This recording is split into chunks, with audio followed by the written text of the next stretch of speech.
Aí você fala assim, mas o cara tem direito. É o que a gente discutiu muito no Covid. O cara que chegava, porque ele recebeu do tio do Zap dele lá que... Quem entuba morre. Quem entuba morre. Então, a hora que ele começou a ouvir que estavam pensando em entubar ele, ele já falava, não, eu não quero entubar porque quem entuba morre. E aí você, porra, assim, teoricamente falando, o indivíduo tem direito à recusa de intubação? Tem. Se você for levar ao pé da letra, o cara, ele tem direito a recusar tratamentos e procedimentos, teoricamente independente do motivo. Vou dar um outro exemplo. O cara tá morrendo porque ele teve um sangramento, porque ele foi atropelado, teve um sangramento, e aí ele chega e fala assim, tá bom, eu tô morrendo, a única chance de me salvar é transfundir, só que eu sou testemunha de Jeová e eu não quero que me transfunda. É uma coisa.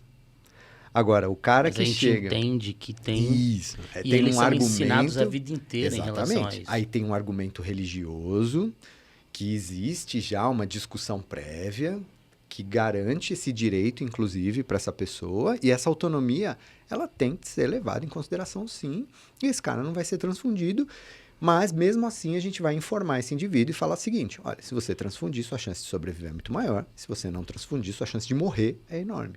Então, assim, a gente respeita, se você disser, mantiver que não, mas é importante que você saiba das consequências, se sim ou se não. E aí ele decide. No final ele vai falar, não, eu não quero mesmo, e é isso aí. Eu não quero sofrer, se eu estiver sofrendo, me ceda, tal, não sei o quê. É isso aí. Agora, o cara que recebeu do tio do Zap que quem entuba morre, qual é o conceito que ele tem? Nenhum. Qual é o embasamento teórico, científico para tomar uma decisão? Essa decisão, ela foi baseada em algo que é respeitável? Não sei se é essa palavra, mas entende o que eu estou falando? Uhum. Isso não é respeitável, né? Mas isso é um julgamento nosso. Não, não é um julgamento nosso. Cara, ele tem indicação de um procedimento que pode salvar a vida dele e ele está se recusando baseado numa informação... Confundidora. E, porra, nós somos profissionais de saúde, cara. E aí, nessa hora, a gente tem que exercer também a nossa autonomia profissional. Cede esse cara, entuba e depois conversa com ele, Se entendeu? a gente partir da premissa que esse paciente rejeitou a intubação porque ele leu que se ele for entubado ele morre, o que ele não quer é morrer. E a gente sabe, baseado nas evidências, que se ele não for entubado, ele vai morrer. Ele vai morrer. E nós entendemos o que, de fato, é apresentado como uma proposta que vai aumentar a taxa de sobrevida é a intubação. Cara, eu tô no mesmo objetivo que você, não deixar você morrer. Sim. Né? Então, você não tem que endemonizar determinada conduta, determinada terapia que está sendo ofertada, porque um fator confundidor, totalmente enviesado ou totalmente distorcido de uma manchete, que foi a manchete, foi Jornal Nacional, eu lembro até hoje. O William Bonner falou, 8 em cada 10 pacientes mecanicamente ventilados pela Covid-19 morrem no Brasil. Dados da FGV, Mas era um outro panorama. O objetivo é o mesmo do paciente. E a gente fez muito essa conversa, só que depois que o cara já tinha sido entubado, entendeu? Porque não dá pra você conversar com o cara em insuficiência respiratória, tudo isso. Sim. Agora... não, mas isso não pensa em conversar. Uma coisa que a gente precisa entender. Não, mas a gente precisou. Em alguns casos, o cara acordava agitado porque tava entubado, puto, entendeu? E a gente precisou fazer conversa com algumas pessoas. Na maioria não, mas com algumas a gente precisou fazer. Qual a sua opinião sobre os residentes, Thiago, que passaram pela sua mão? Cara. Recentemente eu tive até contato com residentes, só que de uma instituição, né, privada. Eu acho que eles estão ótimos, cara. Eu amo residente, cara. Residente, assim, eles estão... Tá, mas os residentes te amam? É recíproco, Os residentes que foram seus residentes te amavam?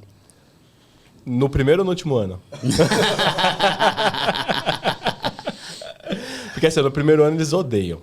Por Quando quê? eles vão embora, eles falam assim, ai, que saudades que eu tenho de você. É verdade. Não é? É verdade. Eles não gostam de mim porque eu pego no pé, né? O que você faz pra descobrir que um cara tá rateando e tá fingindo que tá atendendo um paciente? Me conta essa história aí, velho. Você sabe dessa história, pô? Essa história é incrível, mano. O cara tá fingindo que tá atendendo. Eu sei dessa história. O cara tá fingindo. Você sabe, não sabe? Eu não, acho que não. Não sabe dessa Me história? conta essa história aí, velho. Cara, tinha um aluno nosso na instituição X. Primeiro ano. Ele era aluno nosso e assim, ele era da instituição X que o Daniel trabalha hoje. Mas eu não posso dizer o nome dele. Cuidados paliativos online, a instituição. E aí o que acontecia? Todo dia que eu chegava às 2 horas da tarde e saía às 8. Né? Porque eu dava aula, então eu chegava atrasado, tudo. Então tinha esse gap aí, porque a aula acabava 1 hora. Todo dia que eu chegava às 2 horas, ele já tinha atendido todo mundo. Ele entrava 1. Ele, na verdade, passava o dia. Tá. E aí ele saía meio-dia pra almoçar e 1 hora ele voltava. Então, assim, 2 horas da tarde, geralmente eles ficavam com uma média de 3 pacientes. Acho que deve ser assim até hoje. Mais ou menos. E aí ele... Não, eu já acabei. Assim, cara... Não, só falta fazer o teste de respiração espontânea. Assim, cara, não é possível. É e muito rápido. É muito rápido. É muito rápido, é muito ligeiro. E aí, quando eu começava a conversar com ele, não, porque coloquei o cara sentado, coloquei o cara em pé, fiz treino de marcha, fiz tudo que tudo que você podia imaginar, o cara já tinha Os feito. 3 pacientes em 1 hora. Os 3 pacientes em 1 hora. E evoluía bem pra caramba. E evoluía bem. Um dia eu falei assim, cara, esse cara, ele tá de sacanagem comigo, eu vou pegar ele. Acabou a aula mais cedo, cheguei no hospital, era 12h15. Ele tava almoçando. Depois do meio-dia, ele tava almoçando. Falei assim, com quem que o fulano tá? Ah, tá com o leito tal, tal e tal. Falei assim, ó, eu vou lá e ninguém vai falar que eu vim aqui, pelo amor de Deus. Ivens, mudei FO2. Sabe, momento criativo de Michael Caio, né? Sabe aquela coisa que você faz assim, ajuste de... A F tá em 30, você coloca em 33. A PIP tá em Sensibilidade 8, aumentou você coloca meio. em 7, porque para aquele paciente vai fazer diferença, né? Claro que um ponto de PIP pode fazer diferença. Peguei o paciente, coloquei papel no meio dos dedos dele. Não, deixou o campo minado, né? Cheio de Ficou armadilha. papel embaixo do paciente. Virei o paciente de lado, coloquei papel picado na barriga dele, cobri e falei assim, ó, enfermagem. Que a enfermeira parceira, eu falei assim, ó, esse paciente ninguém mexe nele. Enfermeira parceira, terrorista junto, né? Cheguei 2 horas. Na hora que eu chego 2 horas, eu falei assim, ô fulano. Quase que eu falei o nome dele agora. Vem cá. Fala o nome, pô. Fala o nome, você fala o arroba do Instagram, velho, pra gente seguir o cara, mano. Falei assim, ô fulano, vem cá, com quem que você tá? Ah, tô com esse. Eu falei assim, vamos discutir esse paciente? E torcendo pra tá tudo lá, né? Na hora que eu cheguei lá, eu falei assim, escuta, esse FO2 aqui, o que você fez? Não, eu que ajustei, porque 1 ponto fazia diferença pra ele. O cara, malandro. Fazia diferença, então eu deixei aqui, ó, 33. O cara na argumentação mandava bem, vai. Mano. Mandou a idade Assume de essa, Cristo vai. porque eu sou religioso. Rezei um Pai Nosso antes de... O que você fez? Coloquei ele sentado, já treinei tronco com ele à beira-leito. Falei assim, sério? Ele respondeu. Puxa, que legal. Peguei e levantei o lençol. Na hora que eu levanto o lençol, os papeizinhos todos no meio dos dedos e na barriga. Falei assim, ó, e esses papéis aqui? Ah, não sei. Quando eu vim atender, não tava. Ai, meu Deus. Já faço simpatia que eu fiz. Na hora que ele falou isso, eu falei assim... É pra absorver Mau o transudato. caráter. Nossa, já Na cara, meteu assim, ele essa? olhou assim, na cara. Falei assim, você é mau caráter. Você é safado. Você é sem vergonha. E você vai pegar suas coisas e vai embora. E você é moleque. Falei assim, pega as suas coisas e vai embora. Não, eu falei assim, quem colocou tudo isso fui eu. Quem mexeu FO2 fui eu. Cheguei que era 12h15. Mudei tudo. Crefito pode me punir porque eu não evoluí. Mas foi por um bom motivo. Foi por um bom motivo. Você tem imunidade parlamentar hoje em dia, velho. Mandou bem, né? Ah, já caducou, faz mais de 5 anos. Então tá tudo certo. Aí eu peguei e mandei ele pra coordenadora. A coordenadora perguntou o que tinha acontecido. Eu expliquei pra ela. Ela falou assim, e aí, o que vai acontecer? Eu falei assim, ele vai desistir. Você mandou um residente pra diretoria mesmo? Mandei ele pra coordenação. E aí ela Ele falou desistiu? assim, desistiu. Tá na ergonomia. Meu Deus. Ó, foi o cara que Nunca comentou o bagulho lá, se ó. encontrou. Que a gente vai ver semana que vem Se lá. encontrou, O cara se encontrou. Só da ergonomia vai cancelar. Não. Foi Mano. pra ergonomia. Nunca mais pisou no hospital. Caraca, Não mas tinha assim, perfil, né, velho? É questão de caráter, né? Não, o Thiago não tem perfil pra ser supervisor. Psicopata, velho.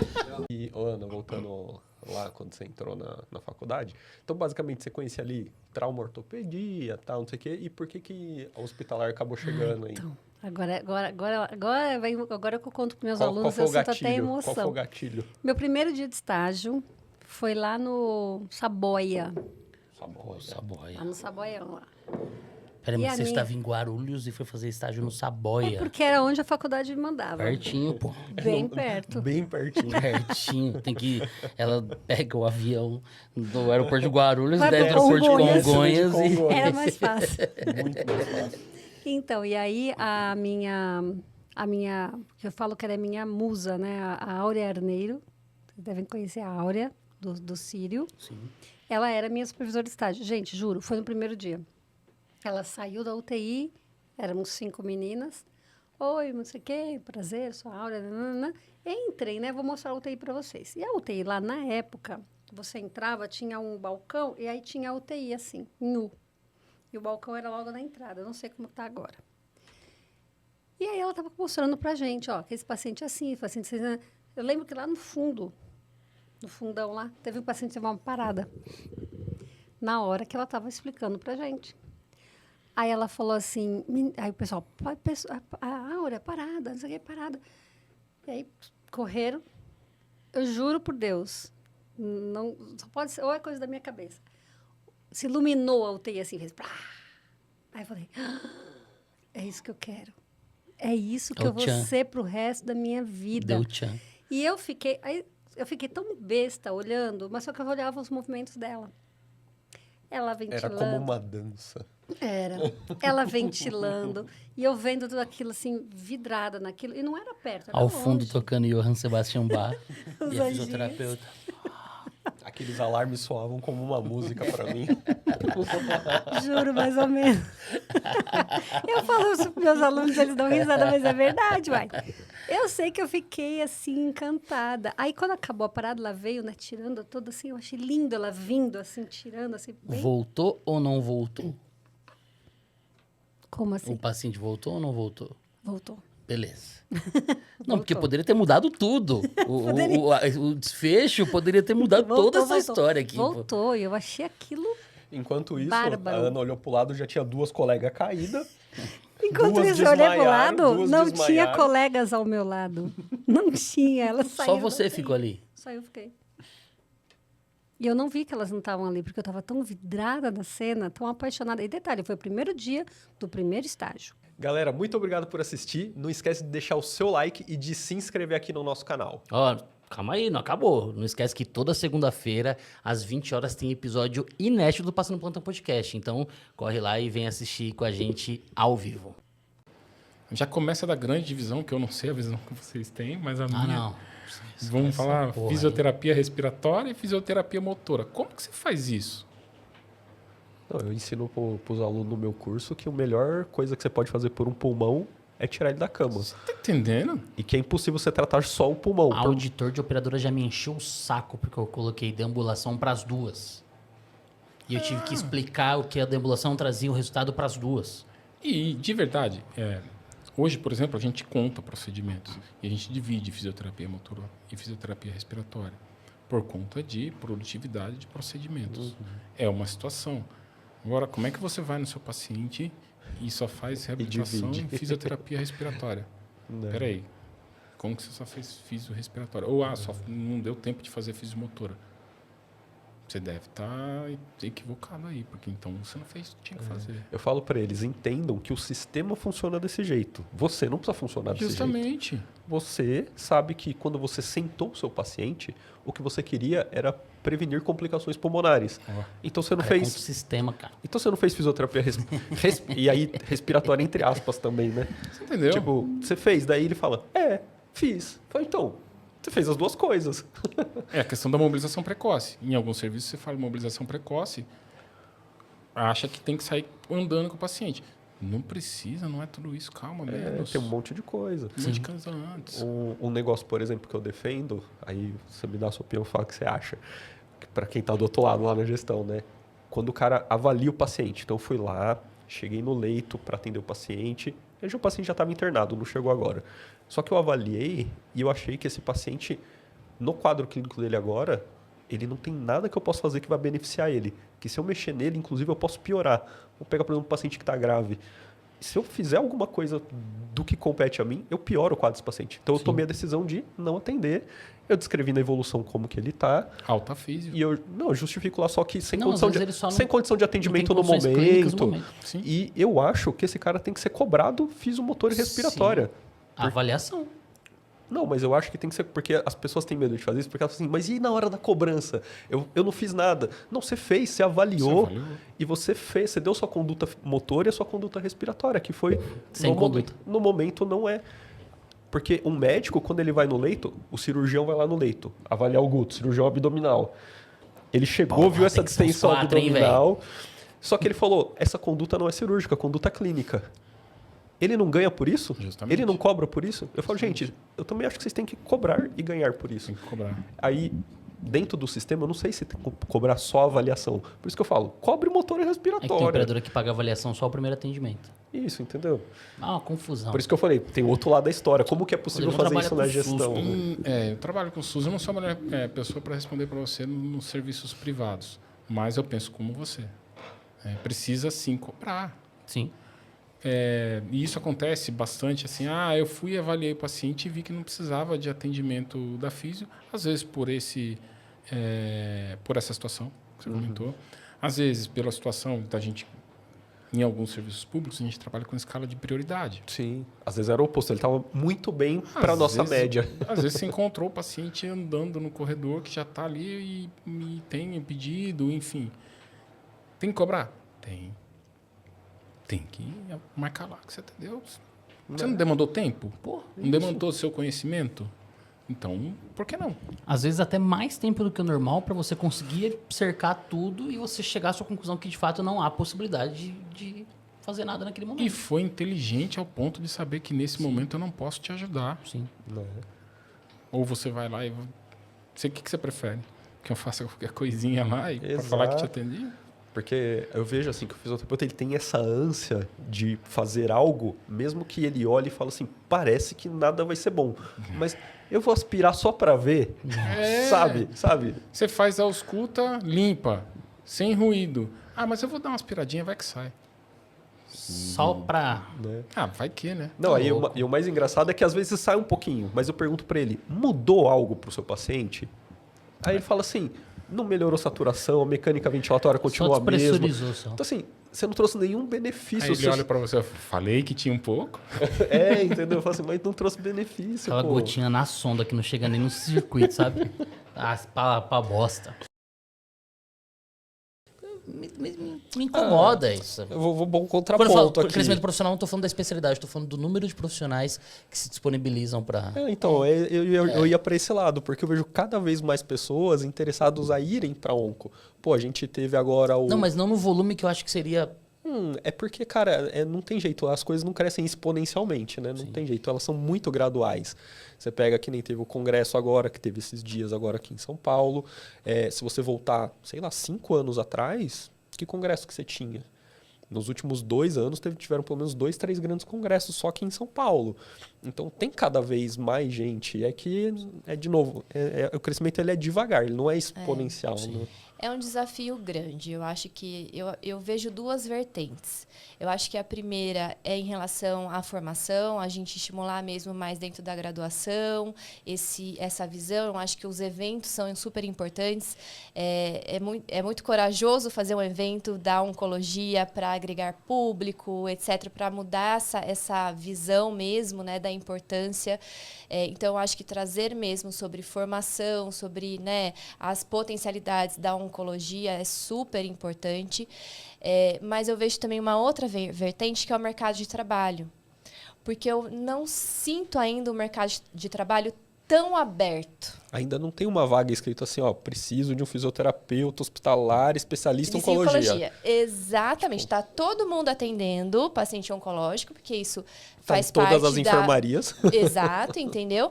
Mas eu ainda não vejo este olhar de quem está contratando para a especialidade também. E isso é um desafio que eu vivo, entendeu? Então, por mais que você tenha a melhor... Você busca o conhecimento, você tem livro, você tem mestrado na área, você vai buscar fora do Brasil, etc. você ainda bate no mercado de trabalho que não está aberto ainda para essa visão, sabe? Que é diferente você ter uma atenção, você prestar uma atenção fisioterapêutica para um paciente oncológico que está em tratamento de químio, de rádio, de imuno, de carticel. O carticel causa neurotoxicidade, cardiotoxicidade. E aí, quando a gente fala das doenças cardiovasculares, né, que hoje são a primeira causa de morte, só que o tratamento oncológico, ele causa cardiotoxicidade. Inclusive, tem estudo que fala que o paciente, muitas vezes, ele não vai morrer do câncer. Ele vai morrer das complicações relacionadas ao tratamento. Então, olha como se complementa, né, os profissionais. Eu também falo que o oncologista é um pouco generalista, porque a gente, né, o paciente ele tem tumor no sistema nervoso central, vai ter a repercussão de acordo com a localização. Ortopedia, né, porque os tumores ósseos. Aí tem a parte respiratória, a parte hospitalar. Então, eu falo, a gente tem que conhecer um pouquinho de tudo, né? Mas eu vejo essas duas vertentes de a gente fortalecer a graduação, mas também mostrar para quem está contratando, para as instituições, gestores, etc., a importância de você absorver esses profissionais. E como absorver esses profissionais? Ou, né, estimulando, com que ele incentivando, com que ele se especialize, ou que ele busque alguma coisa, sabe, de complementação. Enfim, para poder dar o melhor suporte, criar né? campo de trabalho para tornar atrativo para Exato, Isso é tão difícil, cara, que a gente vê isso no hospital, não precisa nem colocar oncologia. É o cara que tem especialização em UTI ou em hospital. Tem hospital não quer saber, só quer saber se ele sabe trabalhar em hospital. Que lugar do hospital? Aonde tiver para colocar. É o cara que é especialista em UTI, mas botam ele na UTI pediátrica. Então tem concurso até hoje que você faz o concurso, você acha que é para trabalhar no ambulatório. E aí você vai ver é para trabalhar em hospital. De tão inespecífica que é a prova do concurso. Sim. Então, para fisioterapia ainda está um pouco longe disso, né? Para médico você ainda vê lá, que lá no concurso está escrito que o cara tem que ter residência em cardio, residência em terapia intensiva adulto. Na Físio, alguns lugares começaram a levar para esse sentido, tipo a IBSER fez um passo importante agora para isso, mas pouquíssimos lugares ainda dão essa real importância para a especialidade na fisioterapia, assim, né? De contratar o cara especialista para aquela área que ele vai atuar ali, né? Mas é tão importante, por exemplo, eu já atuei em unidades de internação, até na UTI cirúrgica, a gente sabe que a gama de pacientes oncológicos é uma maioria absoluta, assim. Mas eu já atuei em unidades de internação oncológica e eu sou intensivista de formação. E, cara, como me fazia falta um conhecimento específico, eu me deparava com N terapêuticas e eu tinha que ir atrás para tentar entender o que era, quais eram as consequências, quais eram as repercussões, o que eu esperava, que momento que meu paciente está. O paciente está no 4º ciclo. Caralho, o que é isso? O que é isso? Eu sou intensivista. Então, se tivesse um profissional, igual hoje nós temos grandes especializações hospitalares direcionadas. Então, nós temos, vou citar aqui duas aqui em São Paulo, o AC Camargo, o ICESP, não sei se o INCA lá no Rio de Janeiro tem um curso especial, creio que sim, o INCA é gigantesco, né? São cursos que vão preparar esse profissional para ser absorvido no ambiente hospitalar, no ambulatório, mas precisa ter essa galera. Assim como os hospitais hoje já pensam em ter uma equipe de ortopedia, porque a gente está falando de pós-operatório de cirurgia ortopédica, eu preciso ter um profissional especializado em onco, porque ele sabe das particularidades muito mais do que o intensivista, do que o RESP, do que o hospitalar, do que o emergencista. Cara, a gente precisa ter esse olhar, né? Concordo. Olha que interessante, né? Por muito tempo, os fisioterapeutas, obviamente, eles se queixam. É uma queixa real com relação ao chamado reconhecimento, que não é só financeiro, tá, gente? Vamos ser bem sinceros que o reconhecimento financeiro é o que a gente mais quer, mas reconhecer uma equipe é você ter mais profissionais para distribuir assistência, ter estrutura para te garantir ali uma menor carga laboral. Tem muitas coisas que estão associadas em relação ao reconhecimento. E o financeiro é um deles. Só que quando se tinha só um cargo de coordenação, que ela mesma fala que é um cargo que está ali mais relacionado à gestão de equipe, a todos os processos assistenciais, não processos assistenciais, mas a ponta mesmo ali, a organização do serviço, não se tem tanto braço para você trazer observações, raciocínios e métricas macro do impacto financeiro, do impacto da segurança e de tudo isso que um gerente assistencial pode ter. Então, a criação desse cargo e a realidade da presença desse cargo, obviamente, é um passo essencial que a gente pode ter para, no futuro, financeiramente, a fisioterapia ser uma profissão mais rentável. Por quê? O que tanto a gente fala assim? Os indicadores. Só que não é só o indicador, é interpretar o indicador, é observar o impacto, e aí você tem uma pessoa acima do coordenador que vai conseguir fazer isso, uma análise mais objetiva, obviamente vai conseguir trazer esses resultados que a gente espera. Por exemplo, me lembro quando comecei a fazer as primeiras visitas nos hospitais, né? Então eu era do Samaritano eu conhecia bem, ótimo. Então aí eu estava na posição corporativa, mas aí eu tinha outros 18 hospitais para conhecer. Vários desses hospitais a gente tinha nenhuma receita da fisioterapia. Simplesmente porque ninguém sabia como fazer a cobrança, quais eram os acordos. Então, entender, ter esse vínculo, ter essa proximidade com o pessoal de faturamento, de comercial, de ciclo da receita mesmo, né? Entender como que se sustenta a fisioterapia. Não saber puxar um relatório do sistema, não ter conhecimento, ou não ter acesso às vezes, não era nem porque não conhecia, é porque não tinha acesso, não davam acesso. Ou até não falar, isso aqui é meu, gente. Isso. Tá pagando pro outro lá, mas isso aqui foi eu que fiz, pô. Exato. Então, assim, não se tinha muito, e isso foi um ponto bastante importante, né, entre as coisas que precisei desenvolver, que era assim, ok, cadê a receita da fisioterapia? Cadê a receita da fono, da psico? Como que a gente evolui nesse processo para ser sustentável, para dizer, ok, essas equipes elas podem existir, ou minimamente elas se pagam. Mas os acordos são muito ruins, Vanessa, quando tem. Eu concordo, os acordos são péssimos, mas o primeiro ponto que a gente precisa ter é, conhecemos o acordo que existe? Se a gente não conhece, você já não vai ter como negociar. Só dizer que paga mal porque paga mal, não é satisfatório. Você tem que, minimamente, saber, ok, quanto o que cada operadora paga para cada procedimento que nós fazemos e quanto custa a presença do fisioterapeuta. Qual o custo? Alguém conhece o custo? É pior ainda. Pior do que conhecer a receita é conhecer o custo. E aí, se você não tem, minimamente, essa análise, e isso é um problema, aí a gente não consegue evoluir, por exemplo, com planos de salário. Eu não acho que a gente remunera adequadamente fisioterapeuta, não acho mesmo. Só que todo mundo, e aí, pelo menos os hospitais maiores, remuneram de acordo com a região. Então, existe uma base que é o piso salarial do acordo sindical da fisioterapia. Ele tem que reclamar dali, né? Ali existe a base. É a base. Ali existe uma métrica. Que qualquer... para isso tem que contribuir, né? Isso. E também. E aí qualquer hospital, qualquer empresa vai dizer, ok, mas o piso é tal, é legal pagar esse piso. As empresas ao redor, o seu benchmark, né, que você possa ter na sua empresa, paga isso, então todo mundo paga isso. E aí vira assim, ok, se paga isso porque se paga. Quem consegue pagar melhor, quem paga melhor, são os hospitais filantrópicos, acaba sendo porque eles não têm o peso do patronal, né, do imposto patronal em cima da folha. E eu me lembro muito bem disso quando eu trabalhava no Samaritano.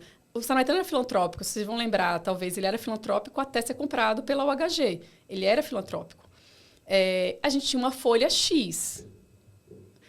Comprou e no mês seguinte que a gente virou sem filantropia, você tem noção, era X mais a metade do que era. X mais meio X.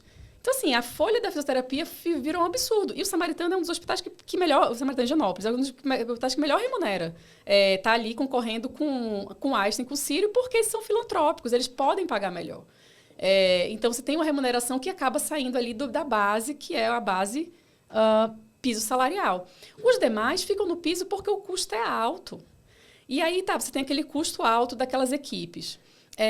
E aí você tem o pessoal do comercial, do hospital, enfim, do setor financeiro negociando, dando muito mais valor para negociar pacote cirúrgico, OPME, são coisas que, num geral, você vai ver que, né, vai ter mais retorno para o hospital, medicação de alto custo, enfim.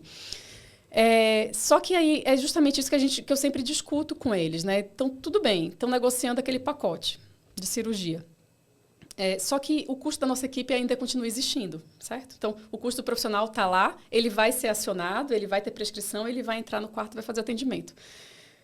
Quanto menos a gente consegue negociar com as operadoras o correto pagamento dessas equipes, nem que seja pelo custo, o fato é que a gente só está tirando margem de lucro do próprio do próprio pacote que foi negociado pelo hospital, achando que estava ótimo. Ah, não, aqui o pacote. Está ótimo esse pacote, né, de cirurgia. Só que eles esquecem que naquele pacote, ainda mais, por exemplo, vamos pensar que é um idoso, vai ter fisioterapia, a fono vai fazer risco de broncoaspiração, a psicologia vai ser chamada porque o paciente vai estar lá há mais de 24, 48 horas no hospital, vai precisar minimamente de uma avaliação para avaliar risco. E por aí vai. E essas equipes estão sendo pagas como? Usando a margem de lucro ilusória que se teve quando negociaram o pacote cirúrgico, porque esqueceram dessas equipes.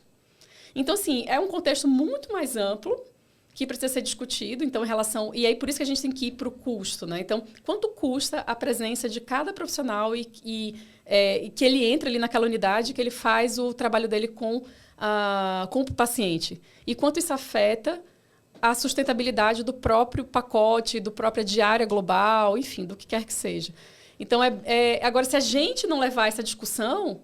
Você acha que o financeiro está pensando na fisioterapia? Ele está preocupado com que ele sabe que rapidamente tem uma margem alta, tem Simpro, tem Brasíndice, tem não sei o que lá. Ele está preocupado com aquilo. Aí depois eles ficam realmente...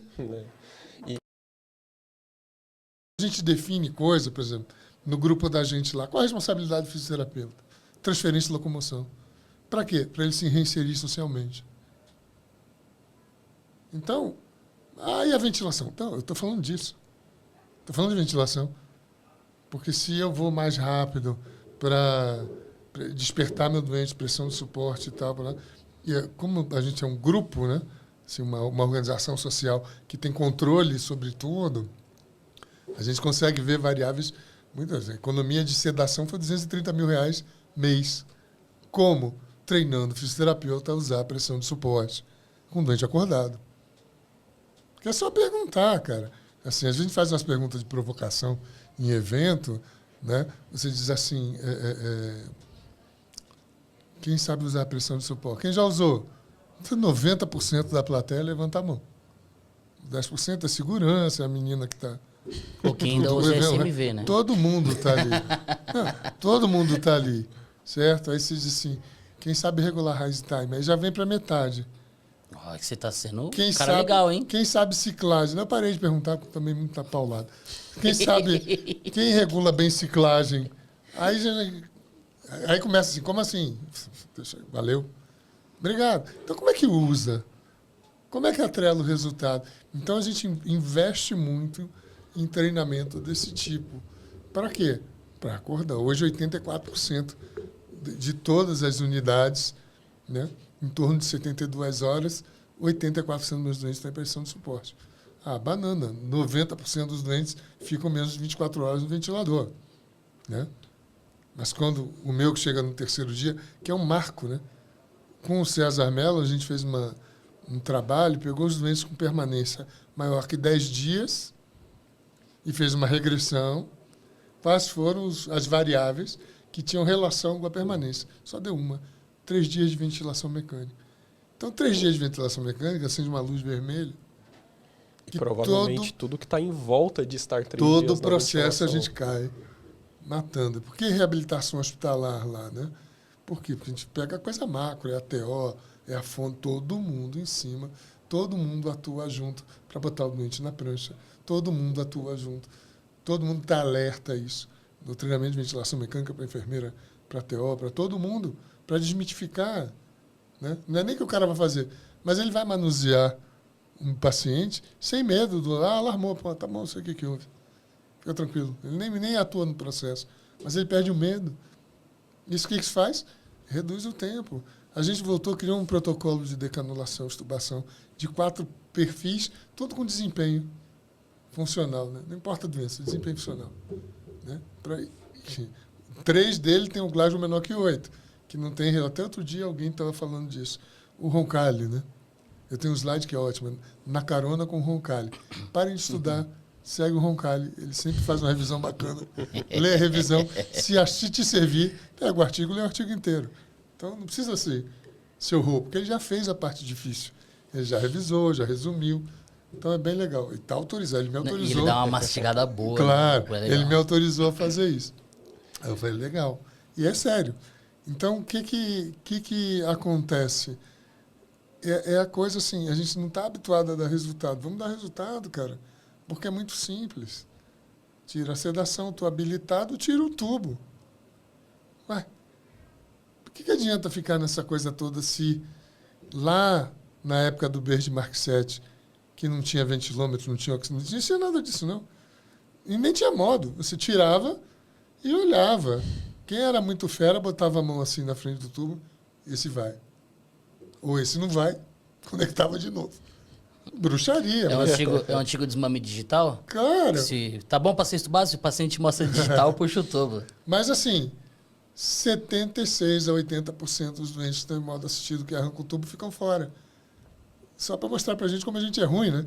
Com toda a ciência, tudo tá quanto é artigo... monitorando direito. Eu fico envergonhado Alguma coisa quando tá essas coisas errada, né? acontecem. Mas assim, então, vamos tirar. Vamos tirar. Ah, mas o doente está com o sensório rebaixado. Tá, e daí? Mede o desempenho, estimula a tosse, mede o pico de fluxo. Forgiarini orientou uma colega chamada Fernanda Kutchak, que fez um trabalho belíssimo sobre isso. Não precisa muita coisa, não. Vai lá e faz. E assim, se esse doente que não tem a competência para tossir, se livrar da secreção, você não tira, você serve para quê? Para o que vai sozinho? Não vai nunca... Que foi o que o Miguel falou, né? Que aí começa a traqueostomizar todo mundo. Claro. Então, quando a gente começa a voltar para isso, começa... E amigo, botou o cara em pé, né? Acabou, ele acorda. Isso não é novo, não. Eu fui estudar isso com a NASA, foi até o César que me deu um toque. Você já viu os negócios de gravidade zero? O astronauta como fica? Olha aqui. Eles Olha o fazem córtex uns estudos cerebral. lá de 10 graus na cama, deitadinho lá. Olha aqui o córtex cerebral quando você descarrega peso no quadril, no joelho. Pô, meu irmão, prancha ortostática em todo mundo.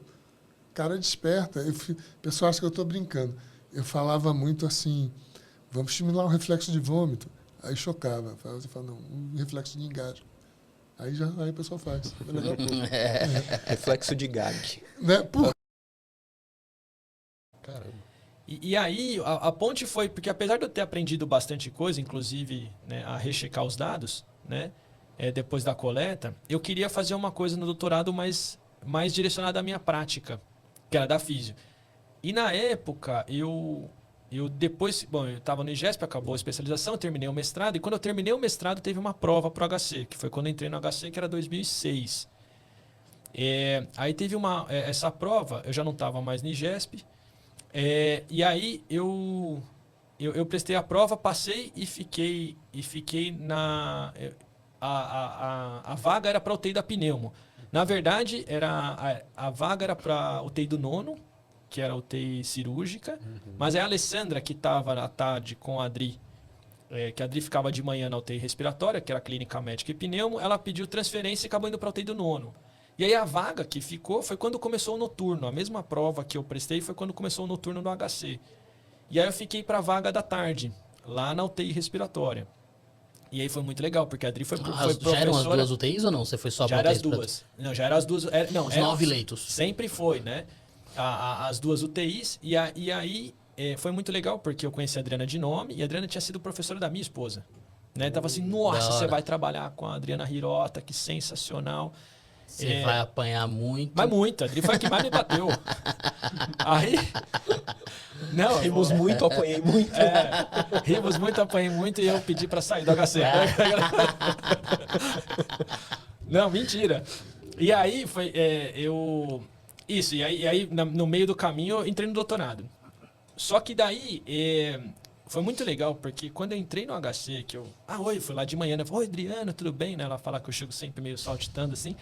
Ela falou assim, ela me olhou, né, com aquele jeito dela. Oi, prazer, eu sou o Rui, vou começar aqui todo empolgado, né? Imagina, eu tava super alucinado para trabalhar na UTI respiratória, UTI do Marcelo Parque. Eu já ouvia falar muito, mas eu vinha da Unifesp. E eu tava na USP, mas era no laboratório, eu não tinha uma inserção grande no HC. Eu entrava lá, mas eu não conhecia ninguém específico. E aí, quando eu entrei tudo, eu lembro, eu falei assim, posso vir de manhã? Porque eu quero ver como é que você faz a dinâmica e tal. Para tentar, né? Para tentar fazer, não perder muito, né? Pro pessoal da tarde. E aí foi muito legal que eu lembro que uma das primeiras vezes que eu fui, ela chegou e ela fazia sabatina lá com os alunos, né? Saía da visita, ela sentava lá com a gente. Lá. Sentava e eu lembro que ela falava, eu não lembro a pergunta, mas eu lembro assim, fulano, que é não sei o quê? O que você vai fazer? Tá errado. Ciclano, ajuda ele. Aí o cara já dava aquela arqueada assim, né? E ela, e você? O que você faria? Eu falei, não, mas peraí, eu sou o cara da tarde, né? Ela não interessa. O que você vai fazer? Eu falei, No meu horário de trabalho, você vai responder a minha pergunta. Ninguém mandou você vir, velho. Você tá aqui porque você quer, velho. Eu olhei e falei assim, que é isso, Adriana? Nós vamos ser best, né? Vai. Não. Aí eu falei assim, aí eu comecei... Nunca mais foi. Por acaso, os horários deles acabou, o doutorado apertou. Nossa, eu tô trabalhando demais. Mas aí, não, eu fui umas... Eu já cometi esse erro, cara. Mas aí eu falei, eu faria isso, ela. Tá certo. Tá bom. E aí foi... Pô, imagina o alívio que você teve, né? Nossa, porque eu falei, tô chegando agora. Se ela fala assim, seu burro, né? Sei lá, alguma coisa assim. Você Ela tá falaria fazendo tudo errado. tranquilamente. Você tá fazendo tudo errado. Daí eu fiquei, falei assim, nossa, porque eu me senti pressionado, né? E foi muito isso. E algumas vezes ela me perguntava também e eu gostava. E na verdade, isso pra mim deu um gatilho. Porque justamente a maneira com que ela fazia, e eu comecei a pensar, cara, ela puxa os alunos pra caramba de manhã. Era a UTI, de um lado você tinha toda a equipe da Pneumo, que era o Carlos Carvalho, o Carmen Valente, o Marcelo Amato, o Pedro Caruso, a Ju Ferreira, o Edu Leite, quer dizer, são os pneumos intensivistas de excelência. Do outro lado tinha Marcelo Parque, Leandro Taniguchi, o Luciano Azevedo. O Fernando Zampieri. O Fernando Zampieri. Então, o Fernando, na verdade, ele foi residente. Ele era residente na época. Era mais ou menos essa época. E assim, eram pessoas que se destacavam muito, né? Daí eu falei, gente, o que eu vou fazer aqui, né?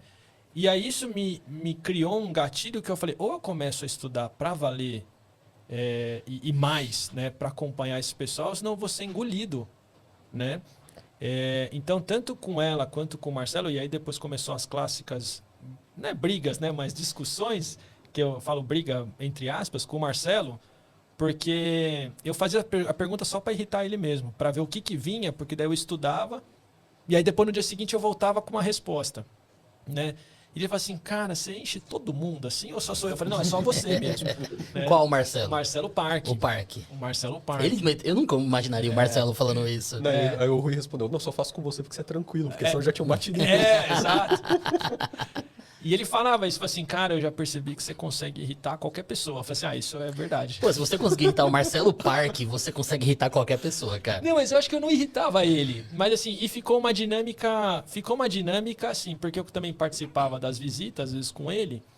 E eu começava a fazer pergunta também, né? E eu falava, Marcelo, se eu posso perguntar? Eu falei, não, cara, vamos perguntando, vamos atrapalhando. E aí você foi perguntando, fui falando, fui estudando muito, né? Muito. E aí eu fui começando, aí o dia que ele perguntou, eu lembro a primeira, assim, acho que a única vez que ele virou pra mim e falou assim, você tá certo. Não, mas eu ganhei o dia.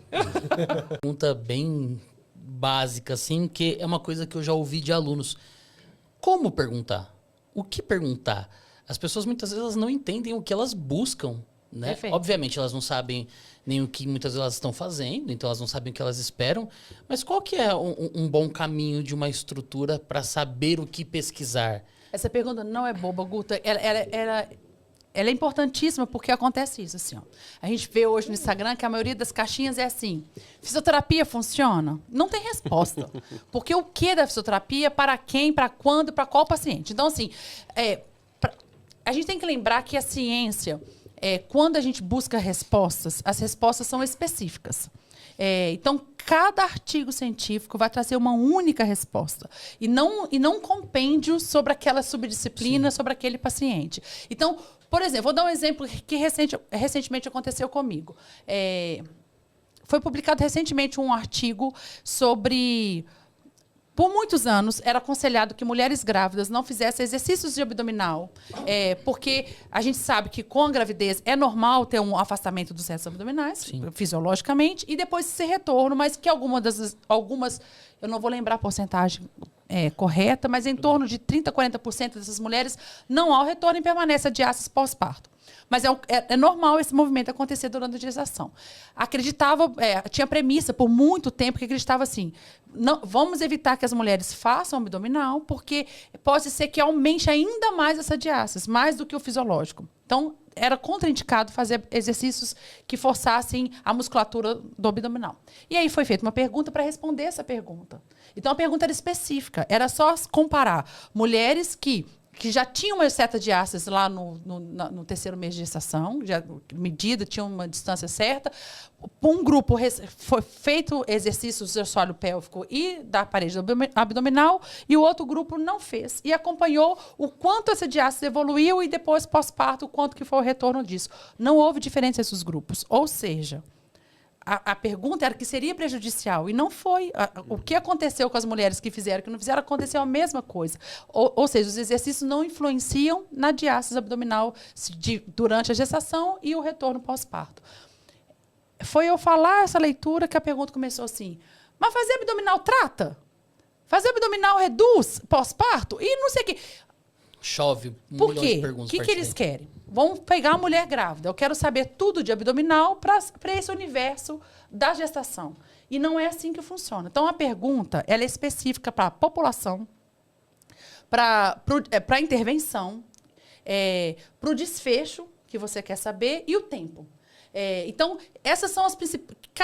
Cada estudo vai responder isso. Então, voltando no exemplo que eu dei, a população do estudo que eu li era grávidas. A intervenção, o exercício abdominal, para o desfecho, se há risco ou não de aumentar essa diástase. O pós-parto já é outra pergunta. O pós-parto, eu já quero saber se a mulher pós-parto já é outra população, ela já não está com o bebê, mas já nasceu.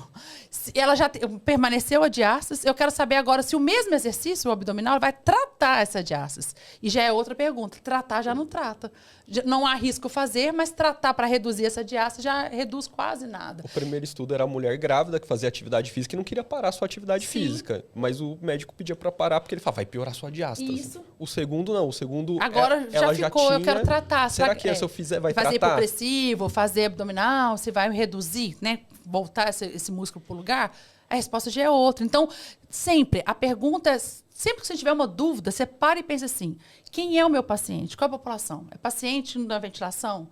Qual é a intervenção? Para qual desfecho? Você fala assim, para dispneia, para limpeza brônquica, não sei. Para qual desfecho e para qual tempo? Imediato? Daqui a um ano? Porque tem perguntas que são assim também. Tem muita gente que fala, por exemplo, cirurgia para dor nas costas. Por muito tempo a gente sabe que teve um monte de cirurgia indicada de forma inadequada, mas qual que era o desfecho? Muitos pacientes comparados assim, quem operou, quem não operou. Imediato, a melhora de quem operou, imediato era até um pouco melhor do que quem não operou. Mas ao longo de 6 meses, 1 ano, depois de 1 ano, estavam todos os pacientes iguais. Então, hoje, já se sabe que a cirurgia talvez não precisava ter sido feita, porque imediatamente parece que o alívio da dor é um pouco melhor do que quem não operou, mas em questão de 6 meses já está todo mundo igual de novo. Então, quando você fala isso com o paciente fala assim, o quê?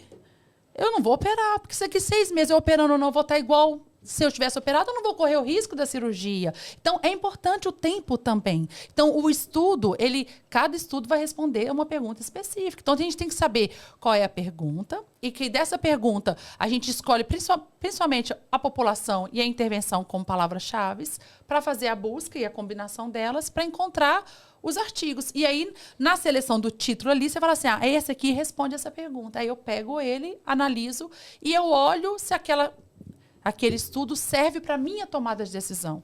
Como eu olho isso?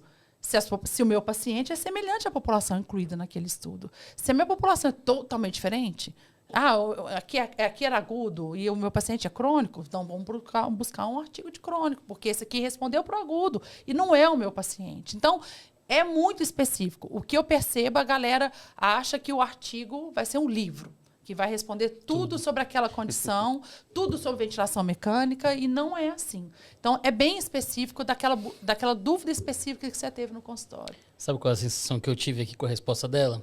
Que cada uma dessas perguntas como se fosse uma lanterna. Mas quando ela fez esse panorama, nessa explicação, foi incrível essa explicação, como se ela tivesse acendido a luz da sala inteira, assim, e tudo começa a fazer muito mais sentido. E com certeza para os espectadores também, é tão simples. É né? simples, É tão não simples, é uma complicado. construção tão... que faz tanto sentido, né, na lógica da coisa, mas que a gente tá muito focado na lanterninha, né? O que é isso aqui? Mas espera aí, tem todo um cenário em volta disso. Que você tá iluminando na mesa, tem outras coisas em volta dessa mesa que tem que ser levado em consideração. Nossa, adorei sua resposta. Isso aqui, eu vou pegar esse corte aqui, eu vou postar toda semana no meu Instagram, gente. Mas a saúde nunca saiu de mim. Mas eu imagino que tenha sido muito conflitante pra você ali, né? Nossa, eu dediquei tantos anos da minha vida aqui, agora eu vou ter que tomar essa decisão. Será que eu largo a TO e... Então, nessa época, eu já tinha o blog de TO, né? Então, eu já estava com o pé na educação. Porque o que era o meu blog de TO? Era educação em saúde.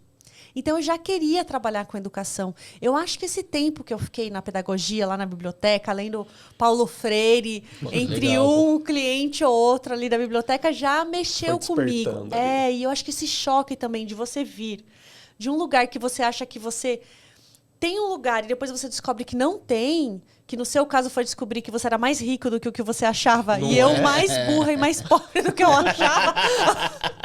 Exato. Me mexeu, assim, e isso transforma, é uma coisa muito chocante, né? Você ter contato, assim, com outra realidade. E aquilo mexeu comigo. E foi aí que eu decidi, falei, não, a educação... Preciso mudar a vida de todo mundo, assim. As pessoas precisam descobrir que elas não são o que elas são, sabe? Elas precisam transformar a vida delas. E foi assim que começou. E aí, no blog de terapia ocupacional, ninguém sabe o que é TO, né? Ninguém tem acesso a TO. Os cursos de TO estão fechando, né? Então, infelizmente. E não tem na rede pública, assim, muito pouco, né? Muito. E eu falei, não, preciso dar dicas de TO para as pessoas que estão em casa.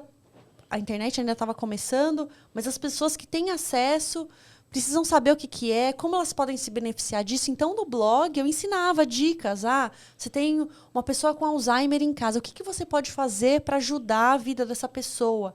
O que a família pode fazer com pequenas coisas ali para ajudar a melhorar a qualidade de vida de todo mundo? Então, o blog era isso.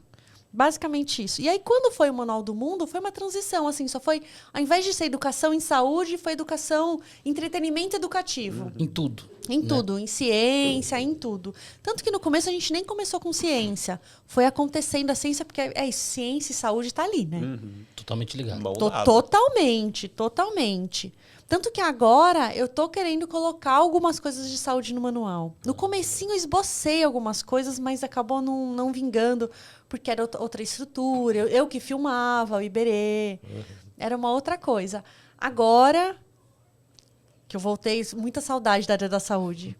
Tem uma coisa que é, uma vez que você é da área da saúde, que você escolheu aquilo, porque você quer cuidar das pessoas, que você quer estar junto, você quer melhorar a vida das pessoas, é muito difícil você largar. É muito difícil você deixar isso para trás. É como que você estava falando do movimento que está acontecendo agora lá no Rio Grande do Sul, né? É isso, o Crefito chamou, tá todo mundo lá. Dá um negócio, né, cara? É isso, é o técnico de enfermagem que tá lá comendo pão que o diabo amassou, recebendo pouco, mas ele tá lá com os pacientes, virando à noite, cuidando, atendendo. O pessoal da saúde é muito raiz, assim.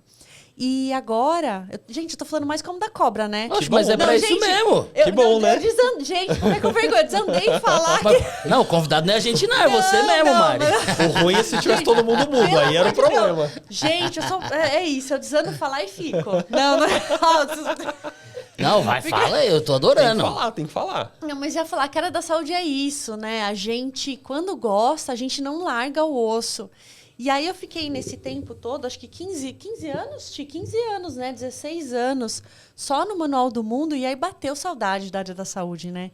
E aí que eu decidi, que eu falei, não, quero voltar para a área da saúde. O que eu faria agora da área da saúde? Medicina. E aí que começa a minha história com a medicina agora. Mas é a saudade da área da saúde, é isso. E como que foi, indo pro outro lado ali, que você entrou na USP, era uma vaga para professor já da USP, essa vaga? Era uma vaga para professor na parte respiratória, fisioterapia respiratória. Já tinha essa área na USP ou foi o início dessa área? Então, na verdade, nessa época,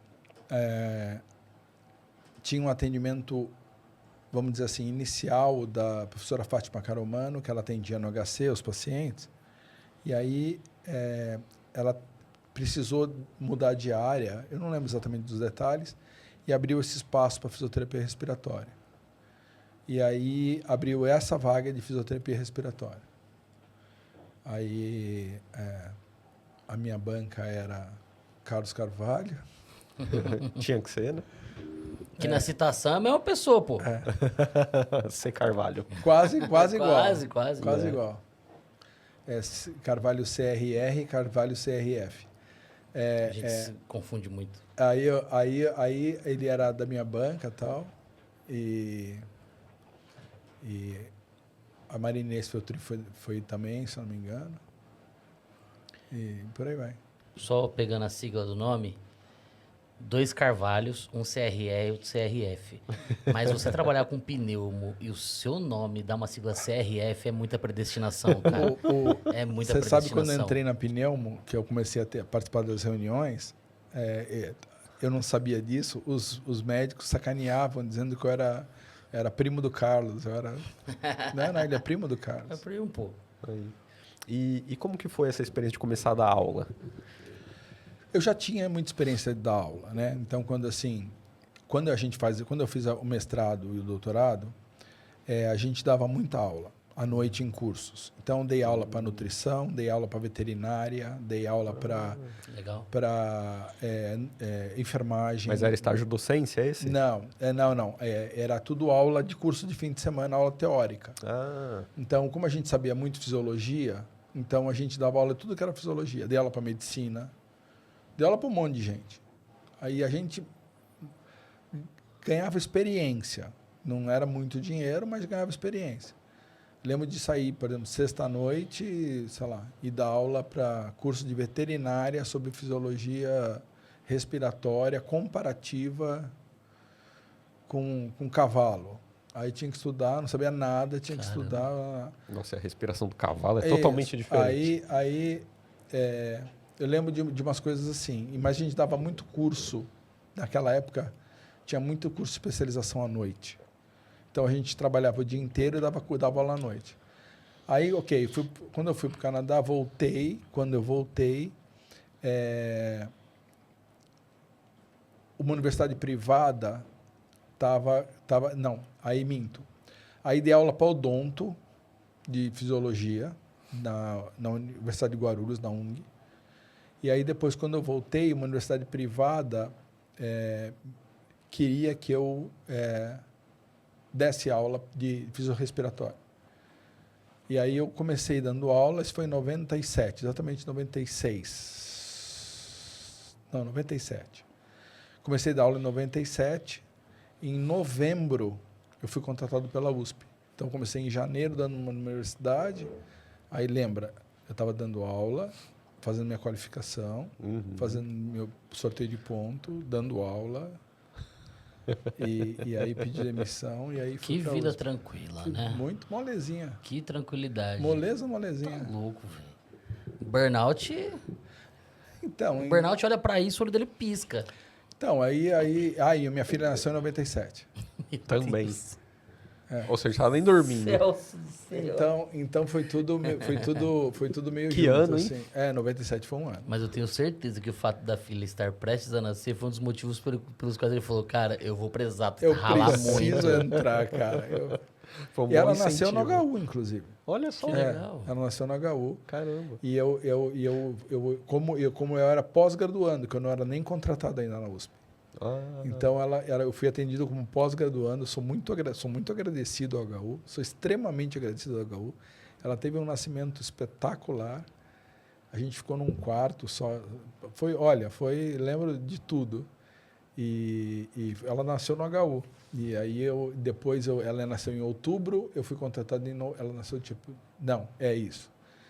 Eu passei no concurso, acho que 10 de outubro, e ela nasceu dia 6 de novembro, uma coisa assim. Olha, pertinho, tudo perto. Tudo fácil. Acho de bola, né? Como que é a relação, assim, quantos pacientes você fica responsável num plantão, por exemplo? Fico responsável por 8. 8 a 10. Eu tenho 2 residentes que trabalham comigo. Então, a nossa rotina, eu começo às 8 da manhã. Eu pego o plantão 8 da manhã, rodo com o residente, faço um round, que é onde a gente discute ali condutas e etc. dou o plano para esse paciente, para o residente, vou para minha sala, faço as minhas outras coisas, pesquisa, etc., o que eu tiver que fazer, e aí o residente vai tocando a unidade. E aí eu fico até às 5 da tarde. 5 da tarde é a minha rotina de plantão. Aí dá umas 5 da tarde eu saio, o cara que está à noite assume o plantão, fica até 9 da noite, 9 da noite ele vai embora e à noite fica só residente. E eu fico com 8 leitos. 8 leitos é basicamente o que eu faço assim, de discussão com o residente. São de 8 a 10 pacientes. Isso é uma dinâmica bem diferente, muito, né? Muito. Estados Unidos também tem essa dinâmica de ficar só residente na unidade, né? É o que eu falo, é muito mais tranquilo para mim lá do que aqui. Tanto em quantidade de plantão, eu dou muito menos plantão em quantidade lá, quanto em rotina do plantão. A rotina do plantão lá também é muito mais tranquila. É muito mais... Por ter residente, o residente ser o centro do cuidado, a gente acaba ficando só no background ali, dando aquele suporte. Então é muito mais tranquila a rotina de plantão, de quantidade e de carga de trabalho também. Muito melhor. Aqui você estudou lá no Instituto Central, Sim. fez a sua residência ali e tal. Você era da Faculdade de Medicina do ABC. Fiz grande parte da residência no Einstein também, né? Também no Einstein, isso que eu ia comentar. Só que lá na Austrália você tá no coração da prática baseada em evidências, né? Sim. Cara, é muito diferente assim mesmo, cuidar da terapia intensiva? Cara, não, acho que é muito parecido. Assim, a terapia intensiva que a gente faz lá é muito parecida com a terapia intensiva que a gente faz aqui no Brasil. Eu acho que ela é muito assim, acho que aqui o que a gente faz é muito bom. Eu acho que a grande diferença que a gente tem lá é a carga de trabalho é menor para todo mundo. Então, o intensivista ele tem tempo para fazer outras coisas. Mas porque tem mais gente para fazer micro cuidados eu acho ou que não? Eu acho que é porque eles esperam menos do intensivista e mais do residente. Então, o residente ele tem que ter uma carga de trabalho maior comparado com a gente. E aqui no Brasil, eu acho que é muito centrado no intensivista. Então, o intensivista tem que fazer muita coisa. Então, eu vejo lá no Einstein, por exemplo, a gente trabalhava muito hands-on. Eu tinha que passar muito catéter, eu tinha que entubar muito doente e etc. Então, lá não tem que fazer isso. Lá, essa expectativa é do residente.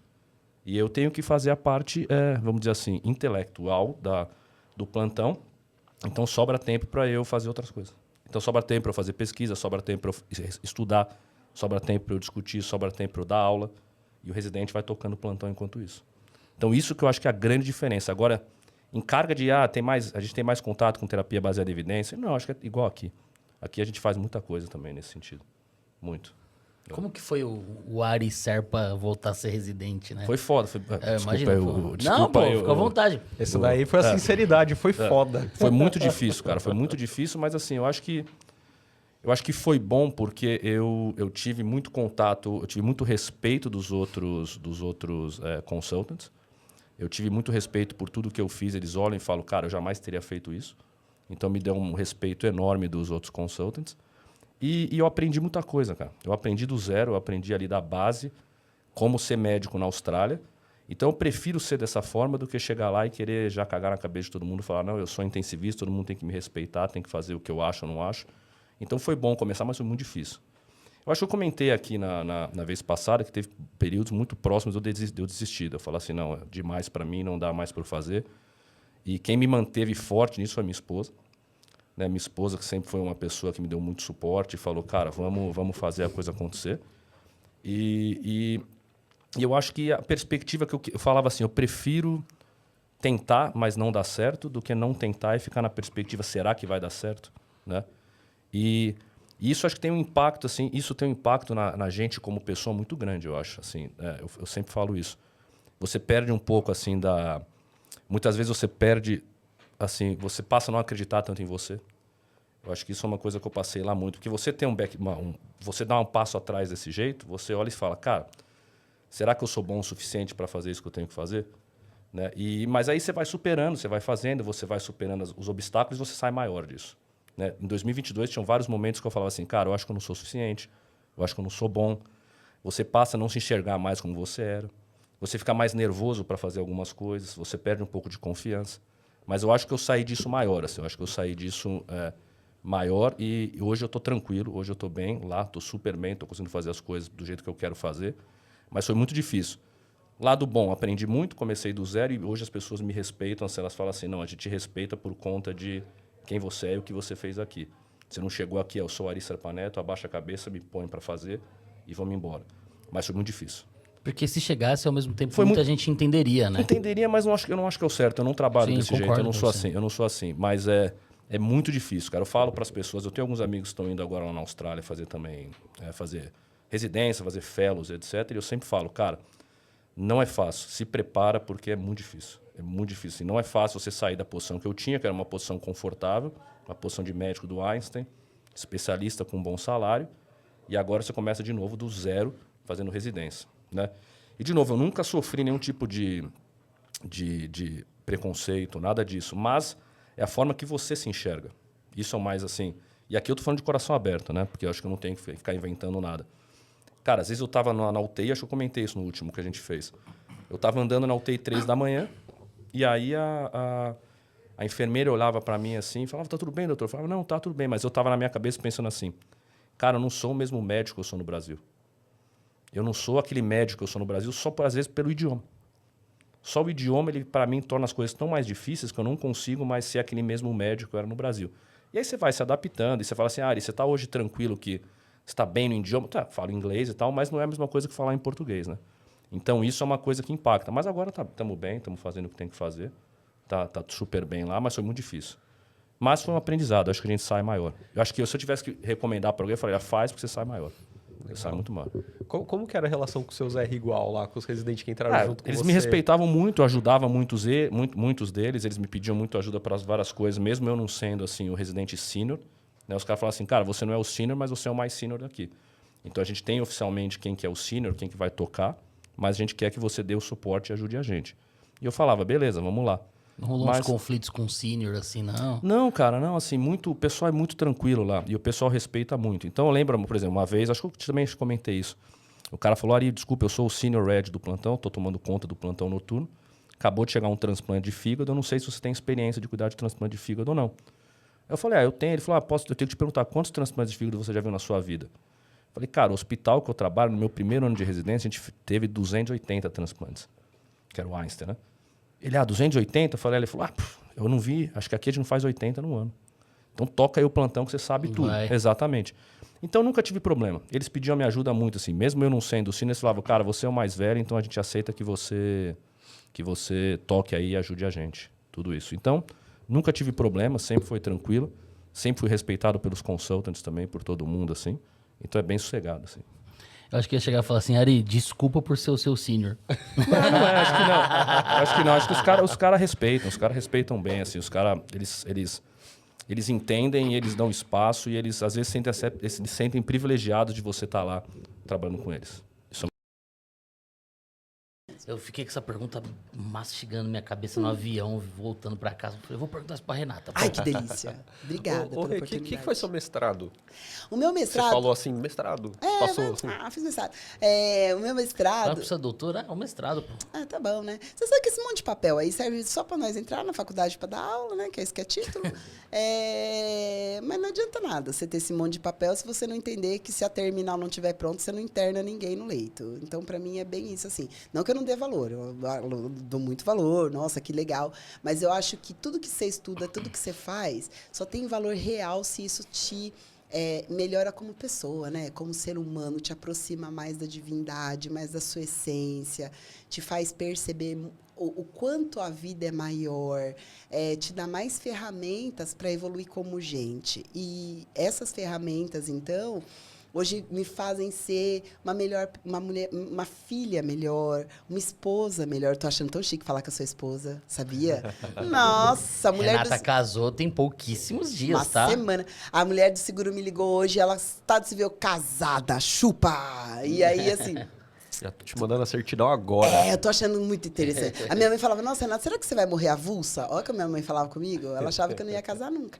Enfim, então é isso. Então, eu acho que titulação é importante dentro de um contexto, né? Por isso, eu acho que se ela não te constrói um ser humano melhor, teu papel não tem valor nenhum, rasga, joga fora, não é sobre isso. Mas voltando, né? Então, o meu mestrado eu falei sobre empilhamento aéreo. A gente aplicou técnica de empilhamento e cirurgia torácica. Olha que coisa doida. A gente foi doida, a doutora Sônia é maluca, né? Você fazia com ventilação ou você fazia com bolsa-válvula? Com bolsa-válvula, porque todo paciente não estubado já no terceiro PO. Tá. E aí a gente aplicava a técnica de empilhamento e avaliamos segurança e eficácia nessa primeira etapa, digamos assim, né? Porque imagina, paciente cirurgia de lobectomia, pneumonectomia, o medo de fistular. esse negócio. Então, para além de ver efeito, a gente tinha que saber o quanto de mal a gente podia causar. E depois, no doutorado, a gente ampliou. E aí, a gente avaliou os efeitos por 6 horas. Porque no mestrado a gente viu um recorte só ali no primeiro Era só momento. agudo, ali na aplicação. Era só uma Isso. avaliação da segurança da Exato. E se ela tinha mesmo, né? Se ela realmente aumentava o pico de fluxo respiratório e de tosse, etc. Depois a gente queria ver o efeito a longo prazo. E, gente, mantém, viu? Mantém até 5 horas. Dependendo do grupo de pacientes, por exemplo, DPOC perde um pouco antes.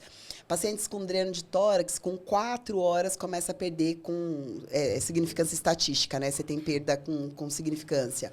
Mas os pacientes que, ali mais basais, que não são obstrutivos, né? Ou que estão com um dreno só, a gente consegue manter os efeitos até 6 horas, de uma aplicação, né? Você faz uma intervenção e aí a gente foi medindo a cada meia hora por 6 horas. E foi muito legal a gente ter avaliado isso, porque isso norteia um pouco a prescrição fisioterapêutica, né? Vai sair a publicação. Porque a gente, na verdade, não sabe de qual é a periodicidade que você precisa.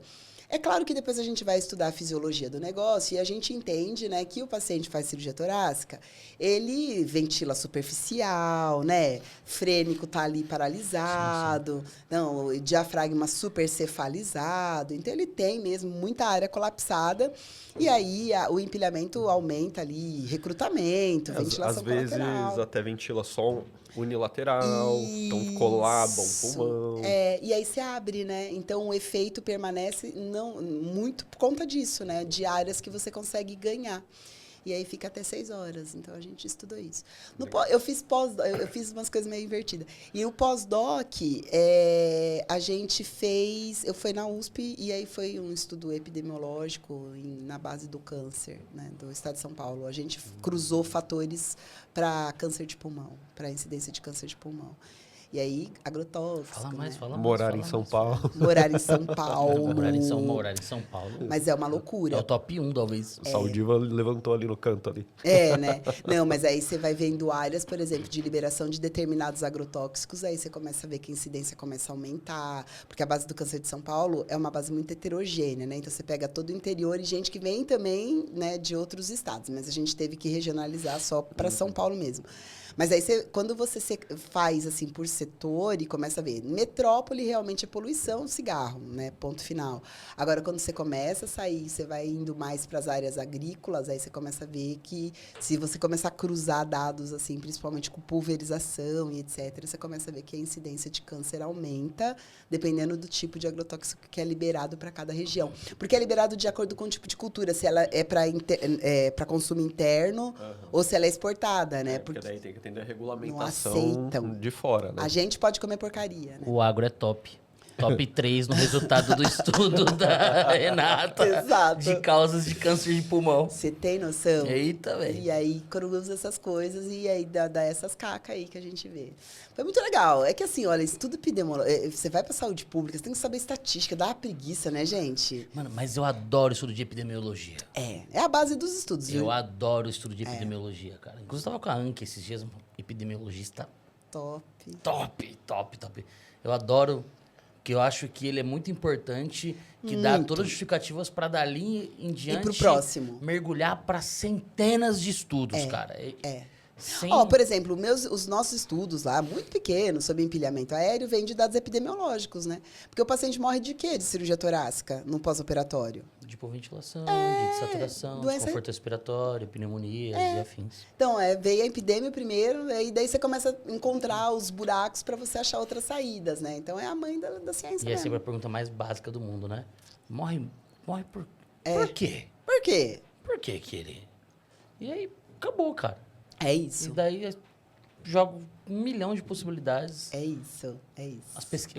As pesquisas são muito mais simples do que a gente imagina, né? Infinitamente, Guto. Hoje em dia, eu vejo quanto a gente quer responder como funciona a ventilação em Marte. Calma, irmãos. Vamos trazer pra Terra. Complicado isso aí, né, cara? Exatamente. Vamos para aquelas pessoas. Nossa, eu já fui banca de tese de mestrado, doutorado. Falei, mano, você ganhou dinheiro para fazer esse negócio. Você pegou dinheiro. Eu falei, dá vontade de dar 5 tapas na cara da pessoa. Porque já no início, sabe? Quando qualificou, já tinham que ter barrado. Porque era óbvia que a resposta, entendeu? Mas era um negócio legal, estratosférico, bonito, passa nos comitês. E aí aquelas pesquisas que dão resultado, que vai levar para a base, o pessoal meio que vai empurrando com a barriga, porque não tem glamour, né? A academia é bastante arrogante. Né? A pesquisa é muito arrogante. A gente tem que tomar muito cuidado com isso. Não, mas legal. Você fez uma cara de professor que vai piorar a pergunta? Nossa, mas eu senti aqui agora. Se eu souber, eu respondo. Você sentiu? Não, beleza, mas agora deixa eu... Vamos esquentar aqui a mesa. Beleza, né? Até aí tudo bem. Esse é o frango na porta do frigorífico, né? Você transplantou o cara. Você pode reabilitar esse cara. Você pode fazer fisioterapia com esse cara, porque é um negócio levinho, tá ligado? Mas esse cara não pode fazer exercício, virar atleta. Esses bagulho não pode, né? Imagina, pô. Eu falei que o transplantado não tem limite. Vai tudo de acordo com o trabalho que você quer fazer. O que acontece, né? Você pode muito bem colocar um transplantado ser triatleta, né? Na Inglaterra, eu conheci uma maratonista fazendo 42 quilômetros, entendeu? Então, assim... Ei, eu não faço com o meu, velho. Com o meu de fábrica eu não faço, velho. Nem seu carro tá fazendo 42, bicho. Então, eu sempre falo, não tem limite. O paciente transplantado não vai ter limite. O que você vai ter que fazer é um raciocínio clínico em relação ao que você vai trabalhar, né?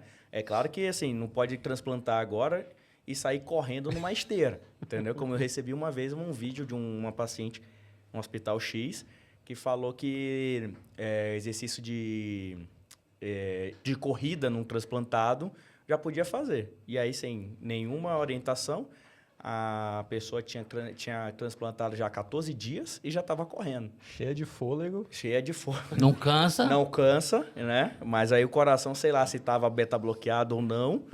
Sei lá como é que estava a reserva cronotrópica dela. E aí é perigoso. Sabe o que me preocupa? Esse lance, assim... O caminho da imunossupressão que não vai ter fim. Não. Né?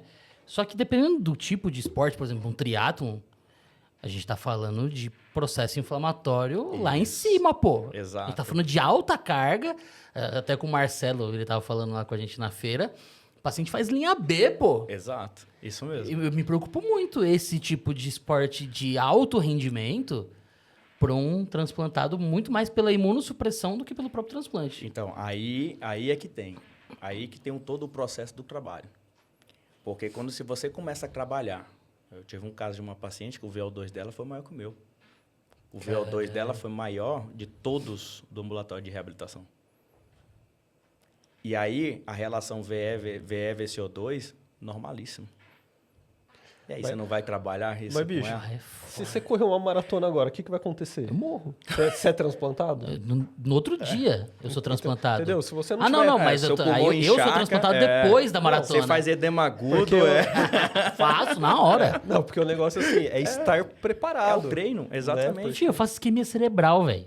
Eu não aguento. É isso que eu ia falar. E foi assim, Guto, eu tive uma paciente, cara, o que eu apanhei... Você vai matar essa paciente, que não sei o quê. O que eu apanhei não está escrito. Não está escrito. A sorte que eu tive uma galera que vamos junto, inclusive o médico dela. Chegou e falou assim, não, vamos junto, dá para fazer. O que você precisa? Eu preciso de um eco, preciso de um cardiopulmonar novo, preciso dos exames laboratoriais, preciso para a gente se cercar de tudo. E ter equipe do lado é muito foda. Porra, é muito massa, cara. Por isso que eu não tenho que reclamar de onde eu trabalho. Porque você ter a equipe junto te ajuda demais. E qual que é o impacto disso na perspectiva de vida do paciente, assim? Cara, porque a gente tá falando muito, beleza, desempenho, qualidade e tal. E a perspectiva desse paciente que volta a ter uma vida normal? Exato. Normalmente, o que acontece? A gente tinha uma estimativa de vida de 10 anos paciente transplantado, né?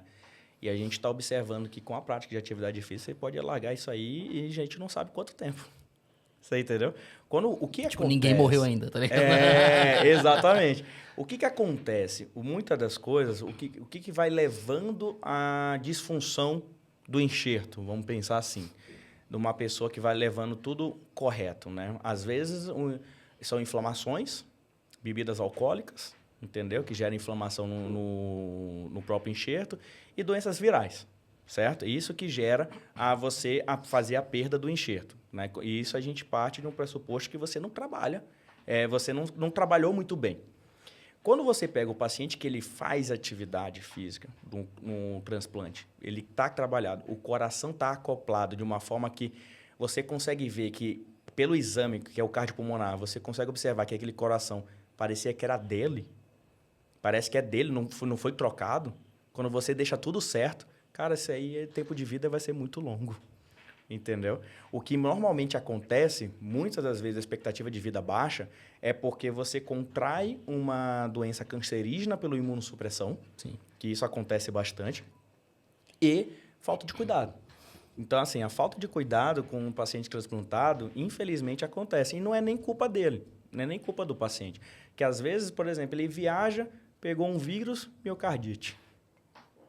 Aí ele vai ter que, provavelmente, pode perder o enxerto. Ou consequências sistêmicas de uma disfunção pré-transplante. Pré-transplante. O caso do Faustão, famosíssimo, que ele teve que precisar de um transplante renal, que obviamente era de uma insuficiência pré-renal antes do transplante. Que para mim ele desenvolveu uma síndrome cardiorrenal e eu não vou ser engenheiro de obra pronta, né? Mas com certeza, acho que faltou um trabalho periférico ali melhor para ele, mas não tem como a gente adivinhar, né? Sim. Não tem como. Mas o caso do Faustão foi mais por causa do... Porque, assim, quando você transplanta, o primeiro ano é o mais caótico. É o que apresenta mais coisas ruins, entendeu? Em relação à rejeição, em relação ao próprio sistema que não tá acostumado com aquele novo órgão. E aí, a alimentação... o catabolismo também. Cara, catabolismo inflama muito o corpo. Então, assim, se você não pensa nessas jogadas de transplante, isso acaba você perdendo o enxerto. E não é só coração, não, tá? Fígado, rim, não, pâncreas não, e pulmão. Esses aí são os piores.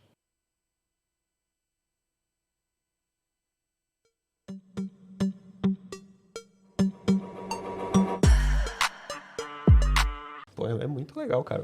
É uma área muito legal, assim, de explorar a onco, porque ela te traz muitos outros sistemas associados, porque meio que pra gente fisioterapeuta, a doença em si não é palpável do nosso ponto de vista, mas o que ela leva para o paciente de problemas é super palpável pra gente como especialista na parte física do paciente. Então fica claro o que está acontecendo com ele, né? Mais interessante do que o que você trouxe aqui, Anki, complementou na literatura da imunoterapia associada ao exercício, que tudo bem, a gente olha a doença e o impacto funcional que ela traz, e isso grita aos nossos olhos. Só que vocês estão falando agora da atividade física, não só em cima do grau de disfunção que foi instalada, mas como um adjuvante no tratamento imunológico da coisa. Isso vai além do negócio. Vai combater essas células neoplásicas. Isso é demais, cara. E aí isso é interessante que a gente não fala muito da fisioterapia, né, na melhora da sobrevida, na redução da mortalidade. A gente sempre fala da fisioterapia melhorando a qualidade de vida, mas a fisioterapia e a oncologia muda o desfecho, morte do paciente,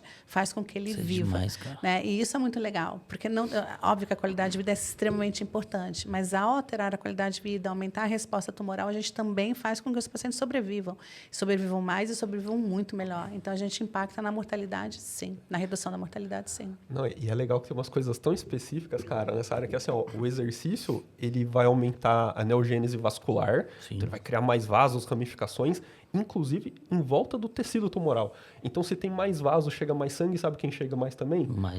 O remédio, que vai combater. O remédio também. E isso tende a diminuir mais a doença. Tipo, cara, é muito louco isso. Por isso legal. Que a atividade física aumenta a resposta tumoral, né? Aumenta a resposta da quimioterapia contra o tumor, né?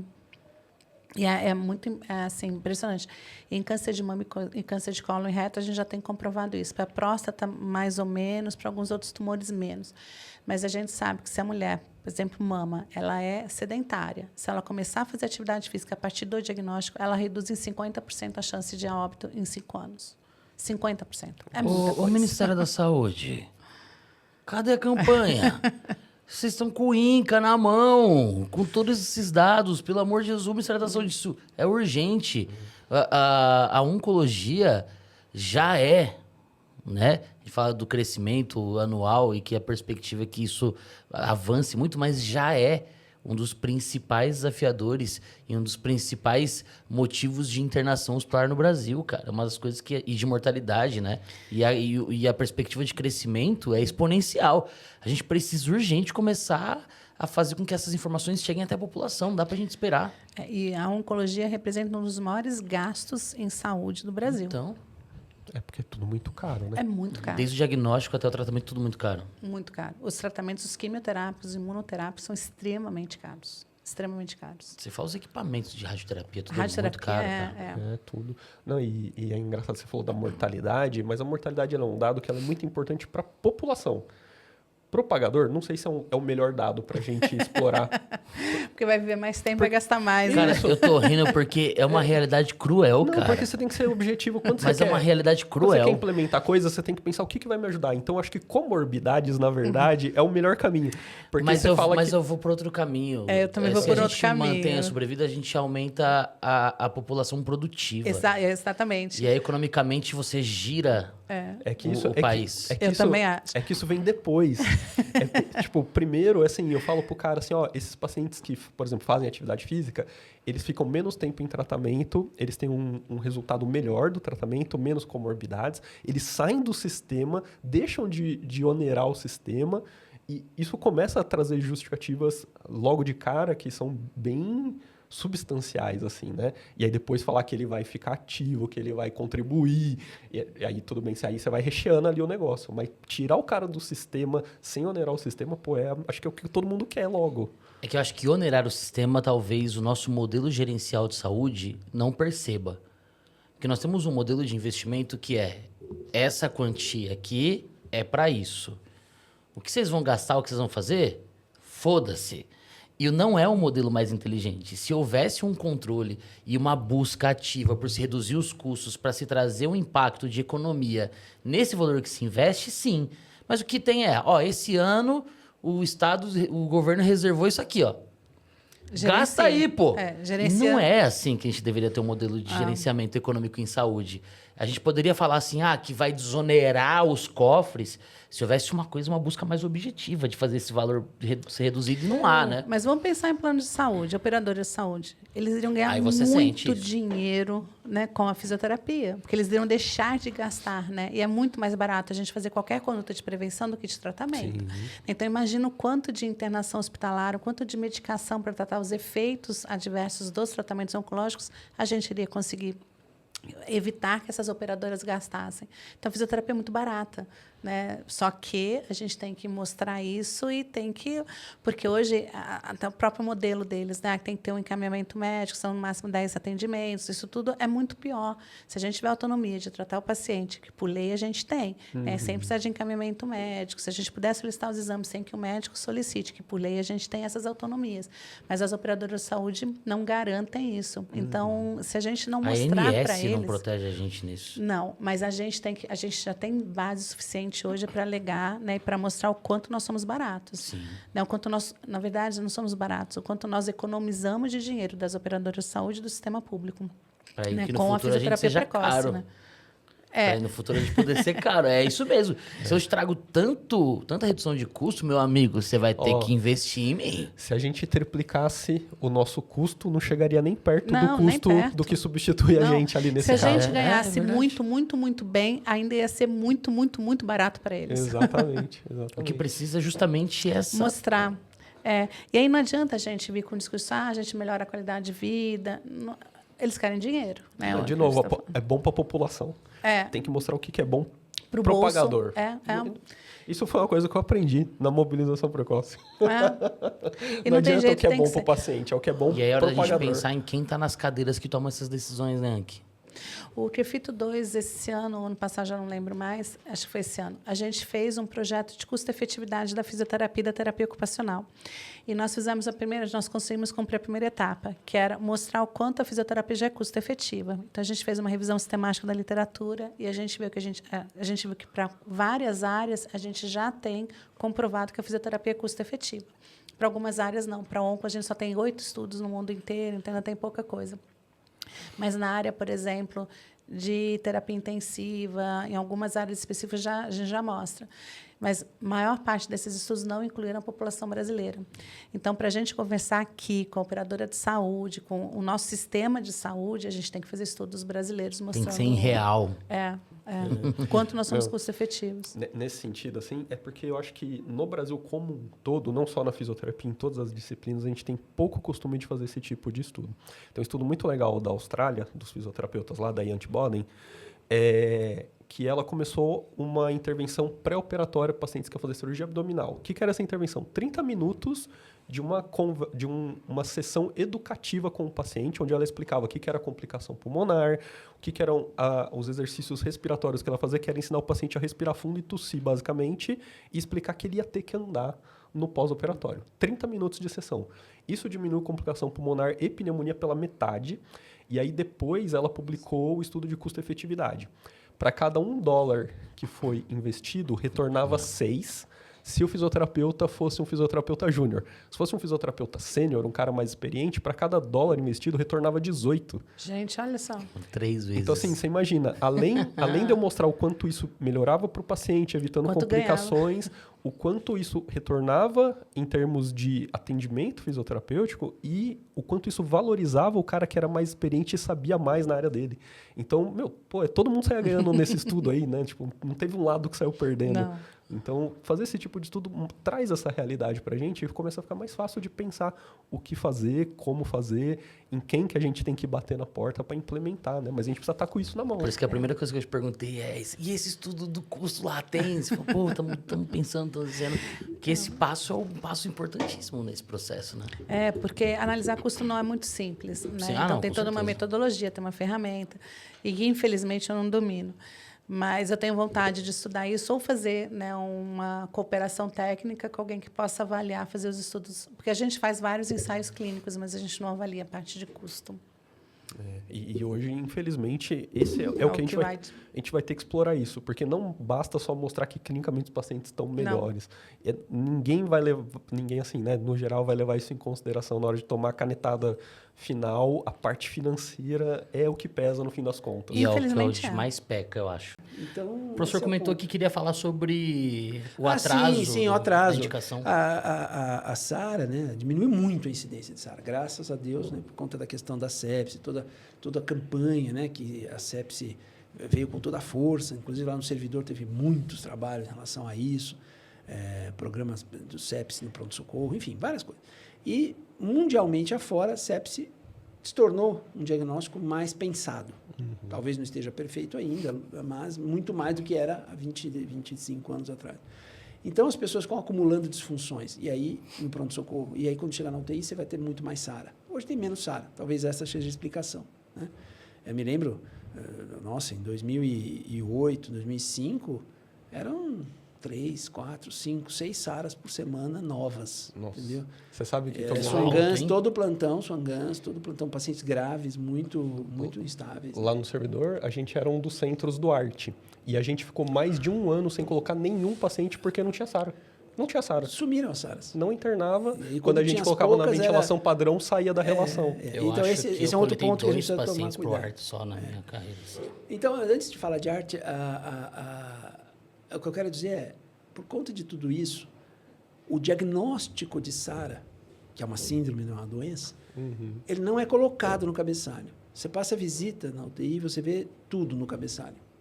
Teve hipotireoidismo, operou o apêndice aos 5 anos de idade, um senhor de 80 anos. É importante essa informação? Dependendo do caso, pode ser importante. Mas o diagnóstico SARA não está lá. E o cara está com SARA. E eu percebi isso muito na hora que a gente começa a fazer trabalho científico, retrospectivo. Você quer levantar prontuário. Mas quando que foi diagnosticado essa SARA? E aí você vai caçar gaso, aquela gaso que foi a gaso que falou, é SARA. O raio-x, quem interpretou e escreveu no prontuário? Ele tem esse critério, esse critério, esse critério. 2 pontos, SARA. Você tem que estar posto. SARA. Você não põe o PIN? Primeiro PIN, segundo PIN, terceiro PIN, infarto? Sim. Por que tem o primeiro dia de SARA, o segundo, o terceiro? Tinha que ter. Entendeu? Até 2012 a gente entendia que os critérios eles eram meio difíceis para todos os serviços. Passar o Swangans não era uma realidade. Não era obrigatório passar Swangans. Sim. Mas nunca foi, né, obrigatório. Mas assim, independente disso, Precisa escrever o diagnóstico. As pessoas não escrevem esse diagnóstico. E aí você não consegue saber. E as condutas que mais diminuem mortalidade, elas são para SARA precoce. Então, você tem que saber se é precoce. Não é pronada que já tem 6 dias de SARA, você não tem trabalho científico disso. Ah, mas eu vou pronar assim mesmo. Tudo bem, conduta anedótica, você vai lá, faz, heróica, eventualmente vai dar tudo certo, mas não tem trabalho disso. Então, vamos pegar o que tem de evidência e vamos tentar aplicar na prática clínica. Né? Se a gente for ver, assim, tem trabalhos interessantíssimos e discussões em congressos muito interessantes, assim. Depois de 20 anos do trabalho do ArtsNet, do volume corrente baixo, como é que está o volume corrente no mundo nas UTIs? Então, eles fazem estudo de corte, né? Telefonando. Quanto é que está? Tem casa aí? Tem. Quanto é que está o volume corrente? Ah, está tanto. Quanto pesa o paciente? Tanto. A maioria dos UTIs estava com 8, 9, 10 ml por quilo. Uma coisa super simples. E era uma coisa que, assim, bate-se nisso em congresso há decênios já, né? Então, a gente precisa de ficar vigiando e orando para que as coisas mudem, porque não dá, entendeu? Tem certas coisas que tem que ser implantadas e tem que ter controle rigoroso, porque já tem evidência. Sim. Então, para que fizemos ciência, né? É justamente para mudar desfecho, porque uma hora que você faz um trabalho científico, você está com uma série de coisas encaixotadas, engessadas e tal. Mas a ideia do trabalho científico é tentar provar uma ideia e aí extrapolar essa ideia para a prática. Se ele fica só ali, perdeu-se tempo e dinheiro e o paciente acaba não se beneficiando. Aí entra a educação. Entra a educação, entra as orientações, entra uma série de coisas.